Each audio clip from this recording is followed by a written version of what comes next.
मैं देख रही थी कि महाराज अनंगपाल तोमर ने पृथ्वीराज चौहान को उसके कन्नौज से सकुशल आने पर बधाई दी। तभी पृथ्वीराज ने उन्हें बताया कि उसने कन्नौज के राजसूय यज्ञ का विध्वंस कर दिया। अनंगपाल तोमर ने पृथ्वीराज को बताया कि कोई यवन महात्मा मीर हसन से मिलने आए हैं। यह सुनकर पृथ्वीराज चौंक पड़े। इधर कुतुबुद्दीन दरवेश के रूप में अपनी नंगी तलवार लिए मीर हसन और चित्ररेखा के सामने था। वो उन दोनों को जीवित अपने साथ मोहम्मद गौरी के सामने गजनी ले जाना चाहता था कि तभी पृथ्वीराज चौहान पहुंच गए। दोनों की तलवारें एक दूसरे की तलवार से टकराईं, मगर कुतुबुद्दीन की तलवार टूट गई। वो पकड़ा गया, उसे दरबार में पेश किया गया, मगर पृथ्वीराज ने उसे मृत्यु दंड नहीं दिया, बल्कि उसे मुक्त कर दिया। सब हैरान थे और हैरान तो मैं भी थी।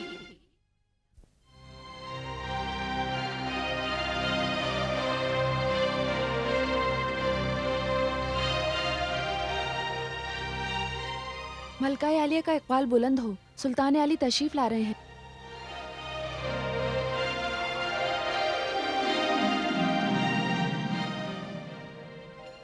बेगम, सुल्तान अली की खिदमत में कनीज आदाब बजा लाती है। बेगम, आपने हमें याद किया? जी हाँ सुल्तान अली। आप नाराज हैं हमसे? कनीज की ये मजाल कहाँ सुल्तान अली, मगर मैं आपसे एक बात जरूर पूछना चाहती हूँ कि मुझसे ऐसी कौन सी खता हुई है जिसकी आप मुझे सजा दे रहे हैं? बेगम, ये क्या कह रही हैं आप? हम और आपको सजा दें? जी हाँ सुल्तान अली, वरना मुझे गजनी वापस भेजने का फैसला कैसे कर लिया आपने? मेरा खुदा बेहतर जानता है कि मैं आपके बगैर जिंदा नहीं रह सकती। बेगम, आपसे बिछड़ने का मलाल तो हमारे दिल में भी रहेगा, मगर मसलहत यही कहती है कि आपको गजनी वापस जाना ही पड़ेगा। आप मेरे शौहर हैं और शौहर को हमारे मजहब ने मजाजी खुदा का दर्जा दिया है और शौहर की खिदमत करना ही बीवी का फर्ज है। आप मुझे अपने आप से दूर करके मुझसे अपनी खिदमत करने का हक ना छीने। बेगम, क्या आप नहीं जानती कि आप हमें किस कदर अजीज हैं? मगर हालात का तकाजा है कि आपको गजनी वापस जाना ही पड़ेगा। बेगम, हम भी तो अपने वतन से दूर हैं और लाहौर के फतेह के बाद हमारे कदम न जाने किस किस सिमत को बढ़ेंगे। इस वक्त ये सारा इलाका हमारे लिए मैदान जंग है और हम नहीं चाहते कि जब हमारी तलवार दुश्मन का खून बहाने के लिए उठे तो उस वक्त आपकी हिफाजत का ख्याल हमारे दिल को सताए। बेगम, आपका गजनी वापस जाना सिर्फ जरूरी नहीं, बहुत जरूरी है। ये आपकी इनायत है, आपका करम है और आपकी बेपनाह मोहब्बत है जो आप मेरा इतना ख्याल रखते हैं सुल्तान अली। आपने तो मुझे जिंदगी की हर नेमत दी है और हर तरह की आराम और आसाइश दी है, मगर अफसोस इसके बदले में मैं आपको कुछ भी न दे सकी। मैं आपकी मनकुहा बीवी हूं और आपको तख्तो ताज का वारिस भी न दे सकी। यह मेरी बदनसीबी है कि मेरी गोद औलाद से महरूम है और इसके लिए मैं बेहद शर्मिंदा हूं आपसे। और इसी एहसास की वजह से मेरा सर हमेशा झुका रहेगा आपके आगे।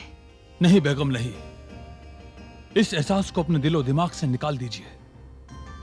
औलाद का होना ना होना अल्लाह की मर्जी है और अल्लाह की मर्जी के आगे बंदे का बस नहीं चलता। मुझे मेरे अल्लाह से कोई शिकायत नहीं है। मैं शुक्रगुजार हूं उस अल्लाह का जिसने औलाद के बदले हमें एक फर्माबरदार, जानिसार और वफादार गुलाम दिया जिसका नाम कुतुबुद्दीन ऐबक है। बेगम, सच बात तो यह है कि वो शख्स अल्लाह से औलाद के लिए दुआएं क्यों करे जिसके पास कुतुबुद्दीन ऐबक हो? बेगम, अल्लाह बेहतर जानता है कि जो खूबियां कुतुबुद्दीन ऐबक में है उतनी सारी खूबियां तो 10 बेटों को एक साथ मिलाकर भी नहीं मिल सकती। बेगम, आज के बाद आप भी हमारी तरह औलाद के गम को अपने दिल से निकाल दीजिए। आपने बिल्कुल सही फरमाया मेरे सरताज। शायद ये मेरे दिल में दबी हुई एक कसक थी जो शिकायत बनकर मेरी जुबां पर आ गई, मगर आज के बाद मेरी जुबां पर ऐसी कोई बात नहीं आएगी। कुतुबुद्दीन के बारे में जो ख्याल आपका है वो मेरा भी है।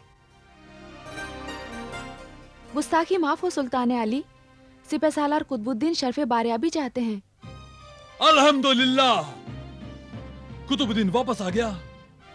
बेगम, कुतुबुद्दीन वापस आ गया। जिस मुहिम से वो वापस लौटा है उस मुहिम से सिर्फ और सिर्फ कुतुबुद्दीन ही जिंदा लौट सकता है। जाओ, हमारे सिपह सलार को अंदर भेज दो। सुल्तान अली। हाँ बेगम, कुतुबुद्दीन ऐबक वापस आ गया।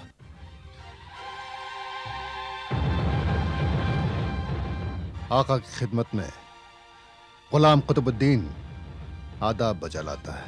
कुतुबुद्दीन, आगे बढ़ो और हमारे सीने से लग जाओ।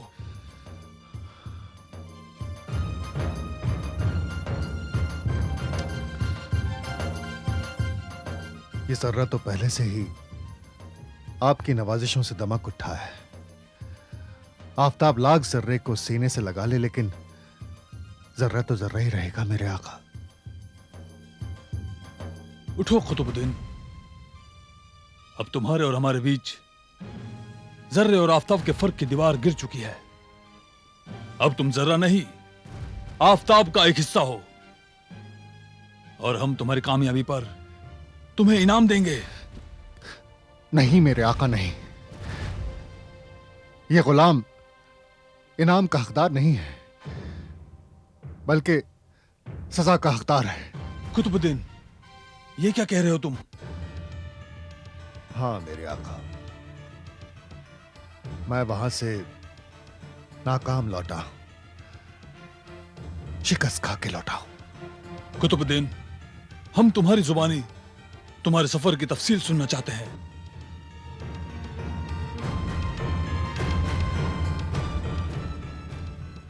आका, मेरे सफर का आगाज बहुत दिलचस्प था। मैं फकीर का भेष बदलकर पृथ्वीराज के नाना इंद्रप्रस्थ के महाराज अनंगपाल तोमर के सामने पहुंचा। आका, मैंने उनसे गद्दार शहजादे और रक्कासा चित्ररेखा से मिलने का हुक्मनामा जारी करवा लिया। आका, मेरी खुशी का आलम ना पूछिए उस वक्त जब मेरे सामने मीर हसन और चित्ररेखा थे। बस मेरी आंखों के सामने एक ही नजारा घूम रहा था कि आप अपने तख्त पर जलवा अफरोज हैं और आपके सामने आपके दोनों मुजरिम जंजीरों में जकड़े आपसे अपनी जिंदगी की भीख मांग रहे हैं। आका, उन तक पहुंचने से पहले मैंने महल के पहरेदारों को मौत के घाट उतार दिया था और अपने वापस जाने का रास्ता भी साफ कर लिया था, मगर अचानक पृथ्वीराज चौहान वहां पहुंच गया।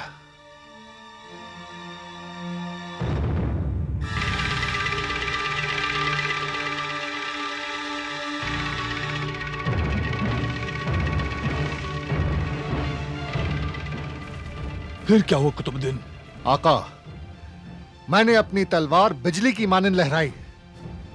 मैंने पृथ्वीराज की तलवार का लोहा अपनी तलवार के लोहे से आजमाया।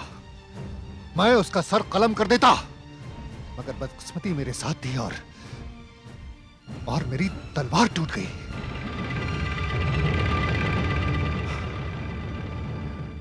बस फिर देखते ही देखते टिड्डियों की तरह सिपाही आ गए और मैं गिरफ्तार कर लिया गया। मेरे सारे मंसूबे खाक में मिल गए। नाकाम हो गया।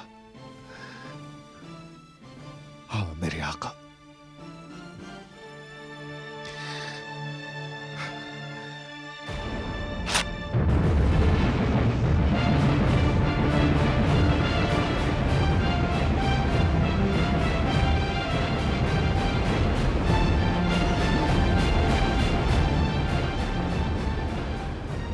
आका ये लीजिए तलवार और उड़ा दीजिए मेरी गर्दन। मैं जिंदा रहने के लायक नहीं हूं, नहीं हूं। नहीं कुतुबुद्दीन, नहीं। उठो कुतुबुद्दीन, तुमने तो हमारे नमक का हक अदा कर दिया। तुम नाकाम नहीं हुए, वो तो तुम्हारी तलवार टूट गई, वरना नतीजा कुछ और होता। और इसमें तुम्हारी कोई कमजोरी नहीं, और न ही इससे तुम्हारी बहादुरी में कोई हर्फ आया है। बस कुतुबुद्दीन, इसे अल्लाह की मर्जी समझ। हाँ मेरे आका, मैंने भी इसे अल्लाह की मर्जी समझकर अपने आप को हालात के हवाले कर दिया। मुझे जंजीरों में जकड़कर पृथ्वीराज के दरबार में पेश किया गया, मगर आका उस वक्त आपके गुलाम के चेहरे पर खौफ का नामो निशान नहीं था। मैं तो हंसते हंसते आपके हुक्म पर निसार होना चाहता था, मगर उस वक्त दुश्मन के सलूक ने चौंका दिया मुझे। पृथ्वीराज ने मुझे कत्ल नहीं किया, उसने मुझे आजाद कर दिया। आजाद करने का सबब? आका, उसने मुझे यह आजादी अपना जवाब आप तक पहुंचाने के लिए दी है। क्या जवाब भेजा है उसने? उसका जवाब है कि ना वो लाहौर का मलिक खुसरो है और ना ही सिंध का दाहिर। वो इंद्रप्रस्थ का पृथ्वीराज चौहान है। बस इसके आगे जो कुछ भी उसने कहा गुलाम की जुबान कहने से माजूर है। इसके आगे कुछ भी कहने की जरूरत नहीं है कुतुबुद्दीन। पृथ्वीराज ने हमारे हुक्म को ठुकराकर अपने मुस्तकबिल को तारीख बना लिया है। शायद उसकी मौत हमारे हाथों लिखी है। हम जब भी उसे सजाए मौत का हुक्म सुनाएंगे, उस वक्त ये मौका हम तुम्हें ही देंगे। जिंदाबाद मेरे आका। कुतुबुद्दीन, इसी के साथ हमें इस बात का भी पता चल गया है कि पृथ्वीराज मसलहत से आशना नहीं है। उसे अपने ऊपर जरूरत से ज्यादा एतमाद है। लगता है वो अपने दिमाग का इस्तेमाल बिल्कुल नहीं करता। कुतुबुद्दीन, हम उसकी गुस्ताखी की सजा उस मरदूद को जरूर देंगे। अपनी फौज को तैयार होने का हुक्म दो। गुस्ताखी माफ हो मेरे आका, मेरी एक दरखास्त है। कहो कुतुबुद्दीन। आका, वो मुल्क जिसका नाम हिंदुस्तान है और वो शख्स जिसका नाम पृथ्वीराज चौहान है, उन पर इस तरह से हमला करना अपनी नाकामी को दावत देने के बराबर है। हमें उनकी लड़ाई के तौर तरीके और कई ऐसी बातें हैं जिन पर अच्छी तरह से गौर करना पड़ेगा, और हमला करने से पहले एक हिकमत अमल तय करनी होगी। ठीक है कुतुबुद्दीन, और वो हिकमत अमल क्या होगी ये हम तुम्हारी जुबानी सुनना पसंद करेंगे। फिलहाल तुम जाओ और जाकर आराम करो।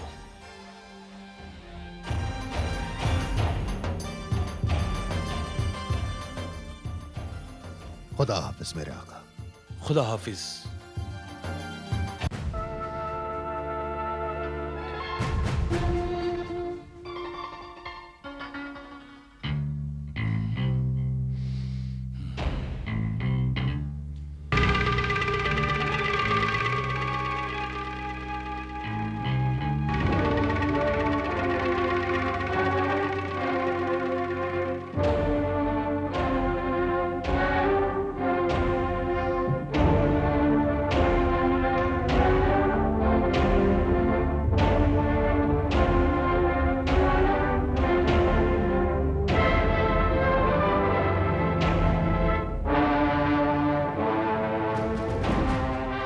अन्नदाता की जय हो। क्या बात है? सामंत मीर हसन आपके दर्शन करना चाहते हैं। अंदर भेजो उन्हें। जो आज्ञा।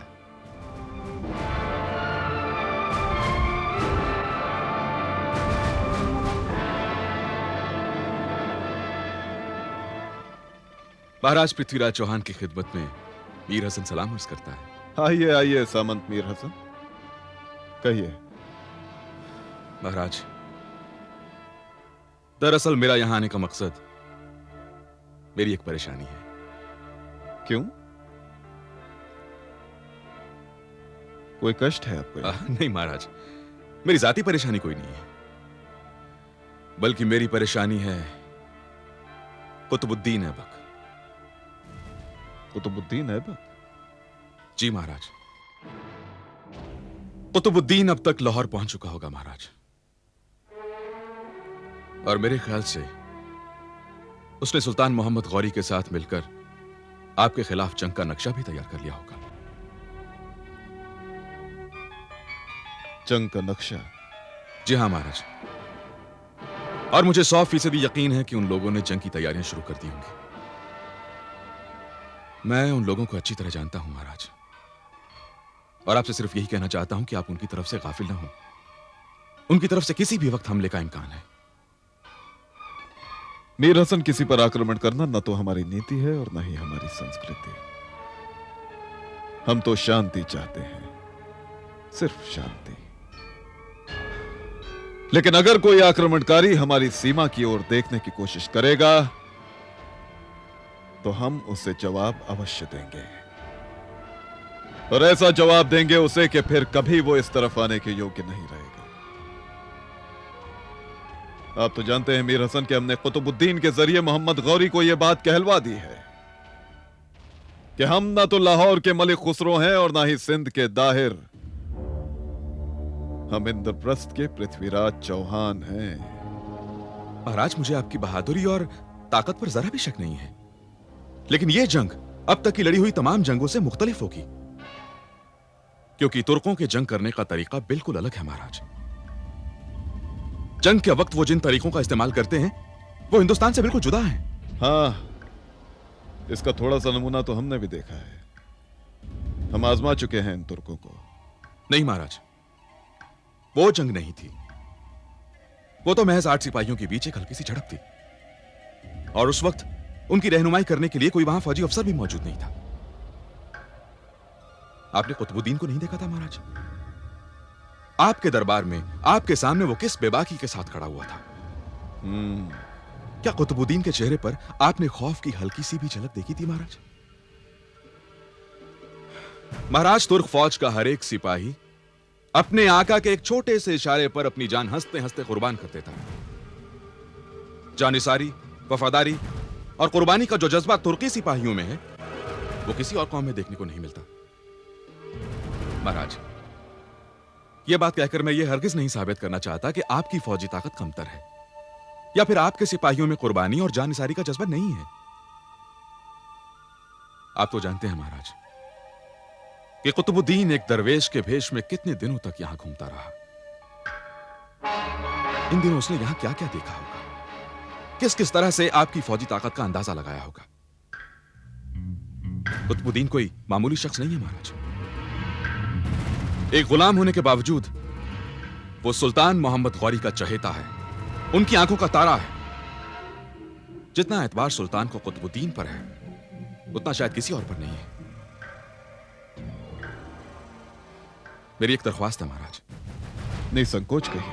महाराज, अगर आप मुनासिब समझें तो अपनी फौज का सिर्फ एक दस्ता मेरे हवाले कर दीजिए। उस दस्ते को मैं अपने तरीके से जंग की तरबियत दूंगा। ऐसी तरबियत महाराज जो मैदान जंग में तुर्की फौज का जवाब होगी। मैं आपसे सिर्फ यही अर्ज करने आया था। आपका बहुत बहुत धन्यवाद मीर हसन कि आपने हमारे बारे में इतना सोचा। आप हमारे सामंत हैं, आपका मशवरा सर माथे पर। बहुत बहुत शुक्रिया महाराज। मीर हसन, हम सोच रहे थे कि अगर आप मुनासिब समझें तो तुर्की जंग का यह फन हमें भी सिखा दें। आप हमें कांटों में क्यों घसीट रहे हैं महाराज? मैंने आपको कुतुबुद्दीन जैसे माहिर सिपह सलार के साथ लड़ते हुए देखा है। आपकी तलवारबाजी और आपकी जंगी महारत, जिससे कुदरत ने आपको नवाजा है, वो अपनी मिसाल खुद है महाराज। आप सिर्फ बहादुरी नहीं, बल्कि बहादुरों के सरताज हैं, सरताज। आप में और उनमें फर्क सिर्फ यह है महाराज कि आप उसूलों की जंग लड़ते हैं, मगर उनके यहां मोहब्बत और जंग में सब कुछ जायज है। ऐसे लोगों के साथ जंग करने के लिए आपको अपने उसूलों की कुर्बानी देनी पड़ेगी महाराज, तभी उनकी शिकस्त मुमकिन हो सकती है। मीर हसन, नीति, उसूल और सिद्धांत, यही तो हमारी संस्कृति की देन है। हम सब कुछ भूल सकते हैं, मगर अपने सिद्धांत और अपने उसूल नहीं भूल सकते। नहीं मीर हसन, हम वो जंगी तरीका नहीं सीखेंगे जहां उसूलों की जगह छल हो, नीति की जगह कपट हो और सिद्धांतों के नाम पर धोखा हो। हम जंग हार सकते हैं, मगर अपने उसूलों को नहीं छोड़ सकते। और इतना याद रखो मित्र कि इतिहास वीरों का सत्कार करेगा और कायरों को दुत्कार देगा। नहीं नहीं नहीं, हमें ऐसी शिक्षा मत दो। बेशक महाराज, शिकस्त और फतेह तो अल्लाह के हाथ में है, मगर तारीख आपको कभी नहीं भुला पाएगी। महाराज पृथ्वीराज चौहान, बहादुरों की फहरिस्त में आपका नाम सुनहरे हरफों में लिखा जाएगा। मुझे इजाजत दीजिए महाराज। खुदा हाफिज। नमस्कार।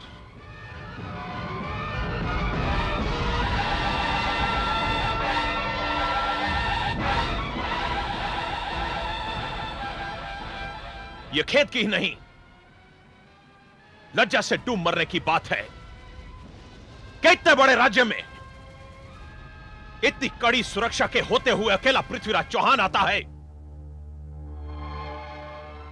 और यज्ञ स्थल पर तनासंकों को मार देता है।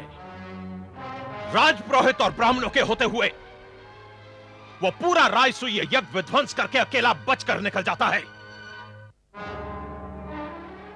ऐसा लगता है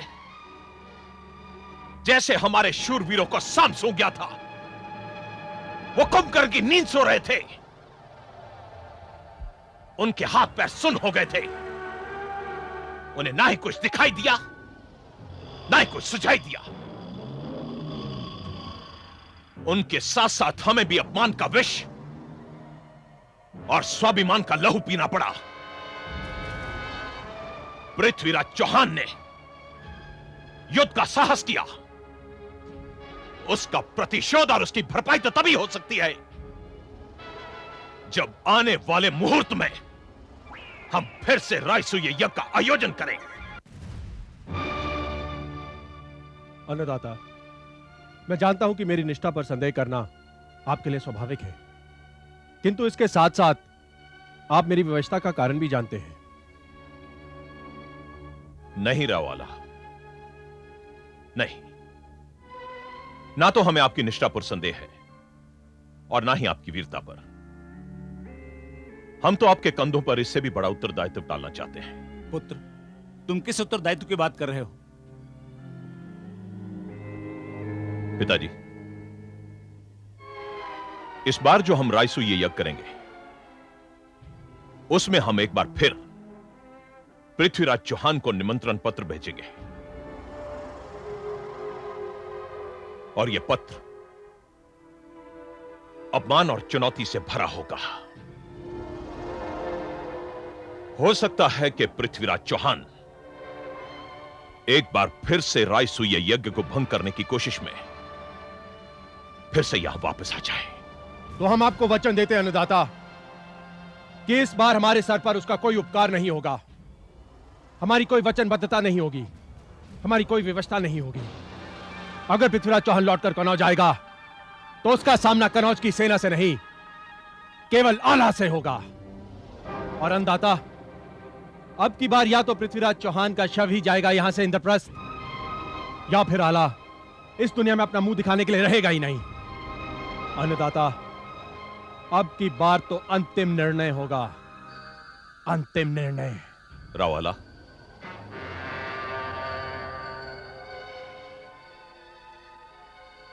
हमें आपसे यही आशा थी।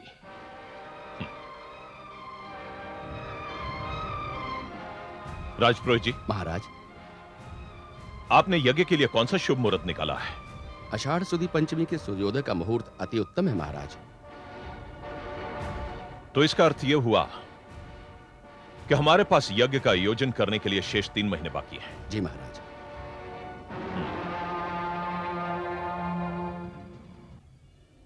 और अगर इसके बीच पृथ्वीराज चौहान ने आक्रमण कर दिया तो? नहीं पुत्र, नहीं, इसकी संभावना नहीं है। ये आप कैसे कह सकते हैं पिताजी?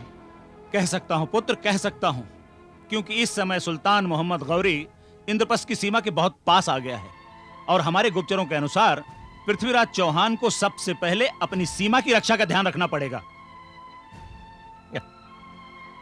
पिताजी, आपने बड़े अच्छे समय में मुझे यह बात बताई है। वाकई पृथ्वीराज चौहान ने एक बहुत बड़ी गलती की है। वो क्या पुत्र? पिताजी, पृथ्वीराज चौहान ने सुल्तान मोहम्मद गौरी के विद्रोही भाई और सिंध की नर्तकी को मोहम्मद गौरी की इच्छा के विरुद्ध अपने राज्य में शरण दी है। इसका अर्थ यह हुआ कि पृथ्वीराज चौहान ने सांप के बिल में हाथ डाला है। अब सुल्तान मोहम्मद गौरी उसे चैन से जीने नहीं देगा। पुत्र जयचंद, तुम निश्चिंत होकर राजसूय यज्ञ का आयोजन करो। अपने मन से पृथ्वीराज चौहान की चिंता निकाल दो। नहीं पिताजी, पृथ्वीराज चौहान की चिंता तो मेरे मन से तब निकलेगी जिस दिन पृथ्वीराज चौहान के जीवन का अंत होगा।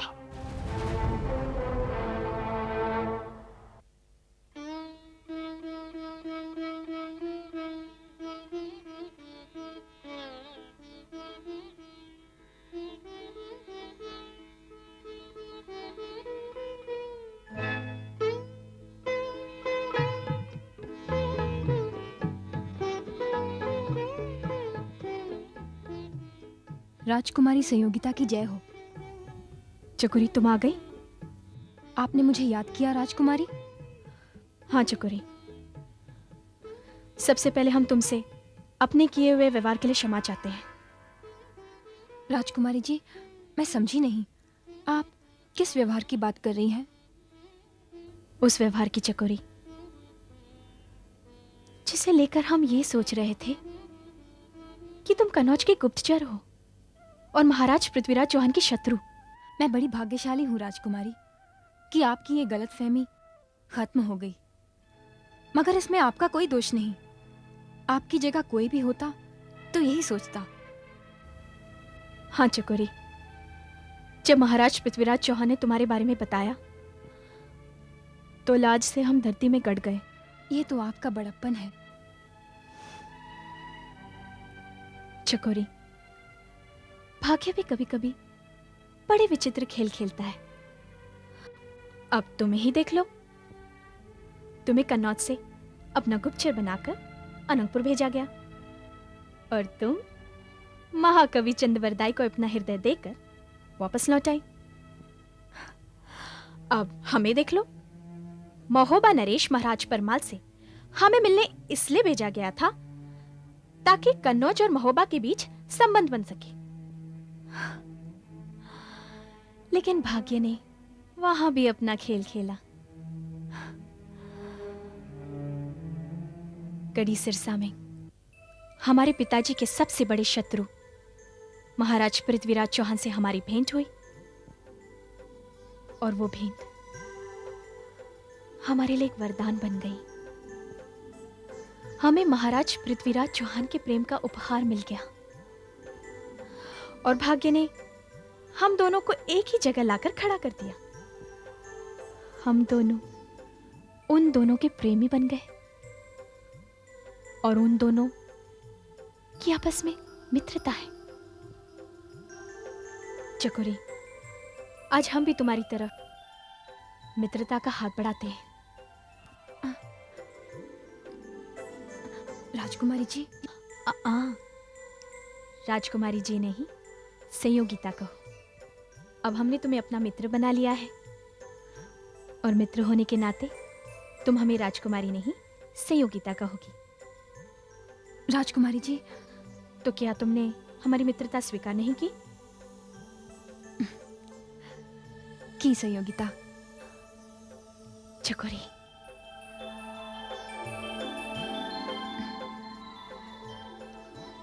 संयोगिता, इस उपकार के लिए आवश्यकता पड़े तो कभी प्राण मांग कर देखना। भगवान की सौगंध हंसते हंसते निछावर कर दूंगी तुम पर। वाह चकोरी, तुमने तो ये बात बड़ी सरलता से कह दी, मगर हम नहीं कह पाएंगे। समझ लो कि हम बड़े स्वार्थी हैं, क्योंकि हमारे प्राण तो तुम्हारे महाराज पृथ्वीराज चौहान हैं, और वो हम किसी को नहीं दे सकते।